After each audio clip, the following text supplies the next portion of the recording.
Hello, good morning. कैसे हैं आप सभी?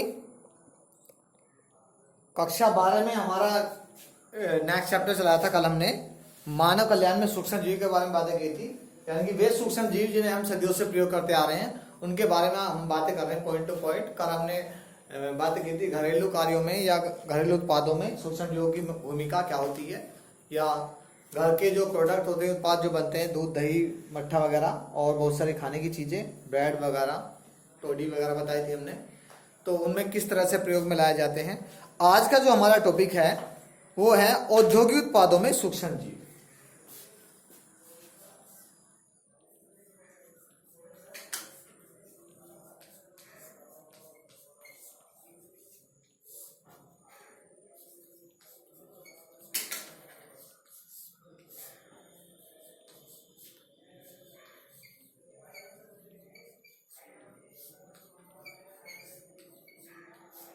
देखिएगा, आज का जो टॉपिक है हमारा औद्योगिक उत्पादों में सूक्ष्म जीव के बारे में बातें करेंगे कि किस प्रकार से जो हमारे इंडस्ट्रियल होते हैं या उद्योग होते हैं हमारे, उनमें किस तरह से सूक्ष्म जीव की भूमिका होती है। तो आपने देखा होगा वर्तमान समय में मनुष्य जो उत्पादों का उपयोग कर रहा है उसमें जो इसका जो लेवल है बहुत ही बड़े स्तर पर कार्य कर रहा है। जैसा देखा होगा आपने कि जो हमारे बहुत से बड़े बड़े उद्योग होते हैं उनसे बहुत सारी प्रतिजैविक दवाइयाँ बनाई जाती हैं, बहुत सारे पेय पदार्थ बनाए जाते हैं, तो उन सभी के बारे में बातें करेंगे हम। तो आज का जो पहला टॉपिक है हमारा वो है किण्वित पेय, यानी कि फ्रेगमेंटेड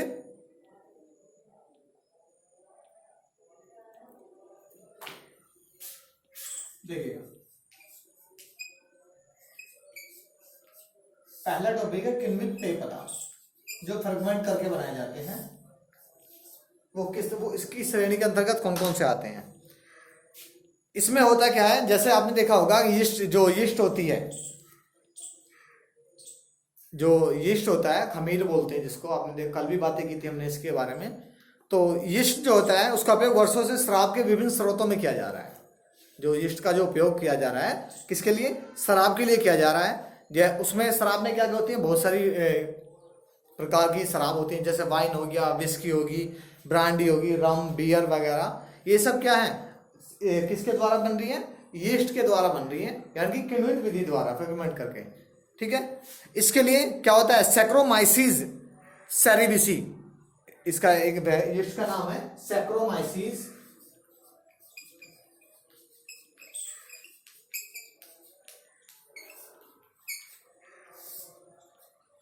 सैक्रोमाइसीस सेरेविसी।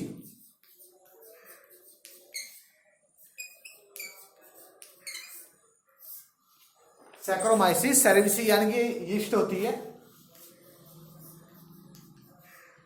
ठीक है, जिसके द्वारा इन पेय पदार्थों को बनाया जाता है या उपयोग में लाया जाता है। इसलिए इसको क्या कहा जाता है? इसलिए इसको वीवर्स यीस्ट के नाम से भी जाना जाता है।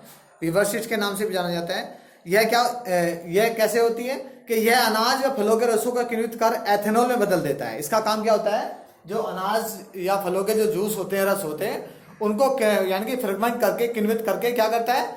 एथेनॉल में बदल देता है। जे इसमें भी क्या होता है? अवायवीय श्वसन होता है, यानी कि अनाक्षी श्वसन होता है। इसकी इक्वेशन बताऊंगा मैं, जिसमें इक्वेशन होती है, यदि हम गन्ने के रस से शराब बनाने लगे तो उसका प्रोसीजर क्या होता है देखिएगा। एक इक्वेशन के द्वारा समझा रहा हूं आपको। तो गन्ने का रस ग्लूकोज होता है, तो ग्लूकोज का फॉर्मूला क्या होता है? C6H12O6। ठीक है, यहां पे क्या होगा? ये यीस्ट के द्वारा, ठीक है। उसके बाद क्या बनेगा? 2C2H5OH प्लस क्या निकलेगा? CO2 गैस निकलेगी, तो 2CO2। ठीक है, तो ये जो C2H5OH किसका फॉर्मूला है? अल्कोहल का।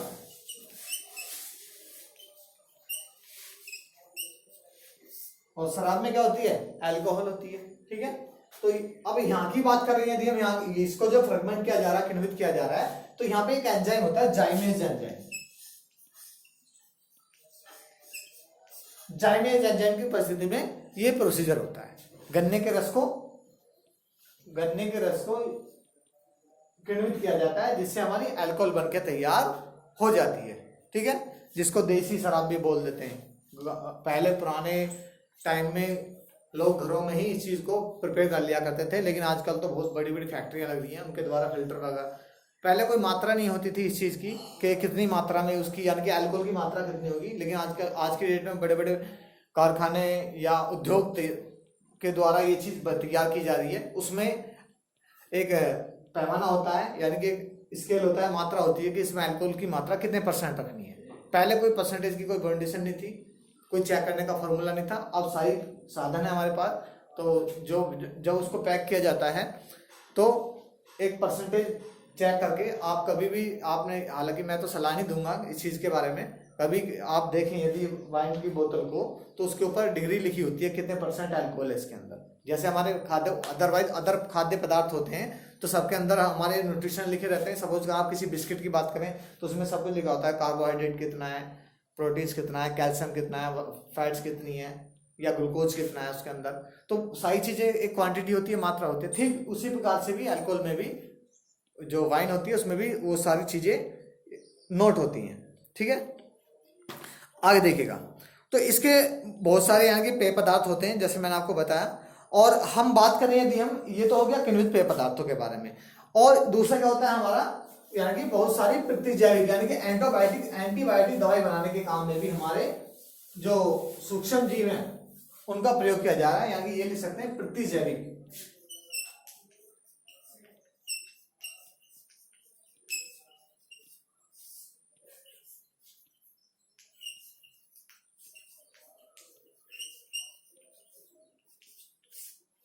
एंटीबायोटिक, ठीक है। तो एंटीबायोटिक की बात करें, प्रतिजैविक की बात करें तो सूक्ष्म जो सूक्ष्म जीव होते हैं उनके द्वारा प्रतिजैविक यानी कि एंटीबायोटिक्स का उत्पादन 20वीं शताब्दी की अत्यंत ही महत्वपूर्ण खोज और मानव समाज के कल्याण के लिए एक बहुत ही उपलब्धि मानी जाती है। एंटी ग्रीक भाषा का शब्द है जिसका अर्थ है खिलाफ, तथा बायो का अर्थ होता है जीवन, यानी कि जीवन के खिलाफ। ठीक है, दोनों को मिला दें इसका जीवन होता है जीवन के खिलाफ हुआ।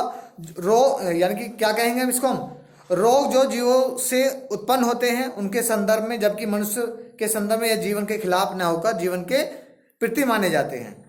प्रतिजैविक एंटीबायोटिक एक प्रकार के रासायनिक पदार्थ हैं जिनका निर्माण कुछ सूक्ष्म जीवों द्वारा होता है। यह अन्य सूक्ष्म जीवों की वृद्धि को मंद कर देते हैं तथा उन्हें मार सकते हैं। तो एंटीबायोटिक की बात करें हम तो ये 2 प्रकार के होते हैं। पहले होते हैं विस्तृत स्पेक्ट्रम, दूसरे होते हैं विशिष्ट स्पेक्ट्रम। विस्तृत की बात करें यदि हम, देखिएगा इसमें लिखा हुआ कि विस्तृत की यदि हम बात करें तो इस प्रकार के प्रतिजैविक भिन्न भिन्न समूहों व भिन्न भिन्न संरचना वाले अनेक प्रकार के रोग जनकों को नष्ट कर सकते हैं। यानी कि जो अलग अलग प्रकार के हमारे रोग जनक होंगे, पैथोजेंस होंगे, उनको नष्ट करने की कैपेसिटी इनमें पाई जाती है। इसमें फॉर एग्जांपल दे रखा है पेंसिलिन। जो पेंसिलिन है हमारी एक एंटीबायोटिक है। दूसरा है टेट्रासाइक्लिन, ये भी हमारी एक एंटीबायोटिक है। दूसरा प्रकार दे रखा है एंटीबायोटिक का कि विशिष्ट या सीमित स्पेक्ट्रम एंटीबायोटिक। ठीक है, इस प्रकार के प्रतिजैविक केवल एक ही प्रकार के रोगजनक के लिए प्रभावी होते हैं। यानी कि विशिष्ट का मतलब जैसे किसी बीमारी के लिए कोई विशिष्ट टीका होता है। जैसे अब हम बात कर रहे हैं, अब ये कोरोना टाइम चल रहा है तो इसमें हम एक विशिष्ट एंटीबायोटिक या कोई टीका वैक्सीन तैयार होगी जो केवल उसी चीज को रोकेगी जिस चीज के लिए वो बनाई जाती है। जो पहली वाली की बात करें तो विस्तृत जो होती है उसके विभिन्न रूप होते हैं, वो विभिन्न रोगों में काम आती है। विशिष्ट की बात करें तो एक ही रोग में काम आएगी, वो एक ही रोग के ऊपर प्रभावी होगी। ठीक है, तो ये थी हमारी क्या बहुत सारी यानी कि एंटीबायोटिक के बारे में बात की थी।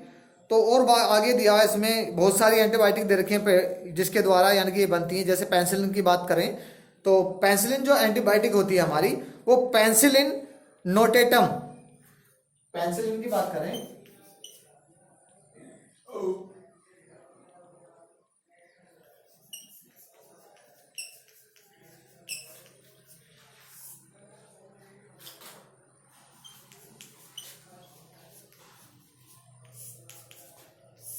यानी कि पेंसिलिन नोटेटम के द्वारा क्या बनती है, पेंसिलिन बनती है।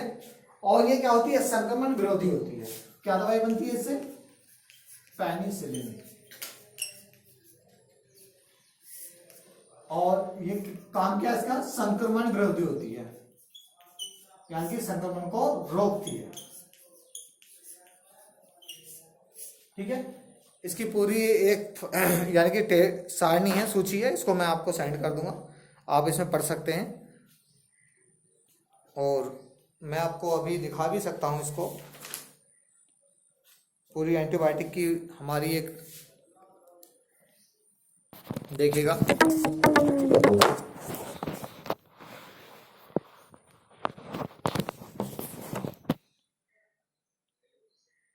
देखिए ये पूरी प्रतिजैविक हैं, यानी कि एंटीबायोटिक हैं, ये कवक के द्वारा बनाई गई हैं, और ये एंटीबायोटिक जो हैं ये जीवाणु द्वारा बनाई गई हैं।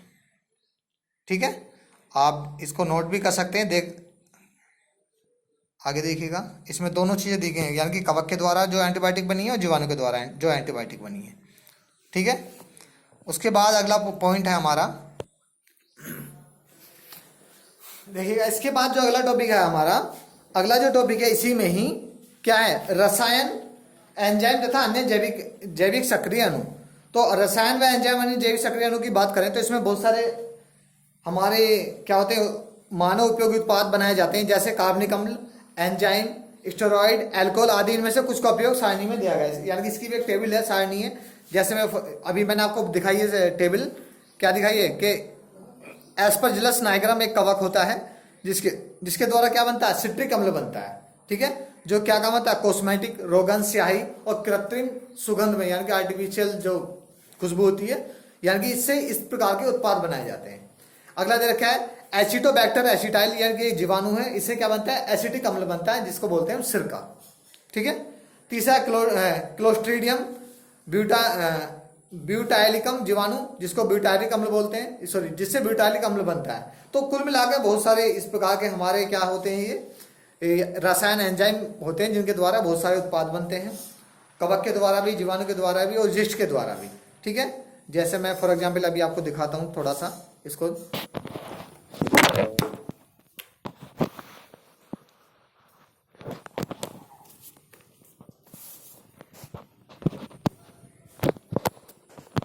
देखिएगा, आप देख सकते हैं इसको, ये एक टेबल दे रखी है, इसमें बहुत सारे स्रोत और उत्पाद दे रखे हैं। ये सब क्या है हमारे, ये ऊपर हेडिंग दे रखा है, देखो ये हेडिंग दिया, और रसायन, एंजाइम तथा अन्य जैविक सक्रिय अणु। तो इसके बारे में इसके स्रोत हैं, उत्पाद हैं। आप इस टेबल को बनाइएगा, एक एक पॉइंट करके लिखिएगा, मैं इसको सेंड कर दूंगा आपको दिखाने के लिए। मैंने बोल दिया क्योंकि कुछ बच्चों का ये था कि सर जो आप बोलते हो कभी कभी समझ में नहीं आता है, तो एक बार उसको या तो ब्लैक बोर्ड पर लिख दिया करो या फिर बता दिया करो। तो मैं दोनों चीज़ें कर रहा हूँ यहाँ पर, आप इसको आसान से देख सकते हैं, समझ सकते हैं।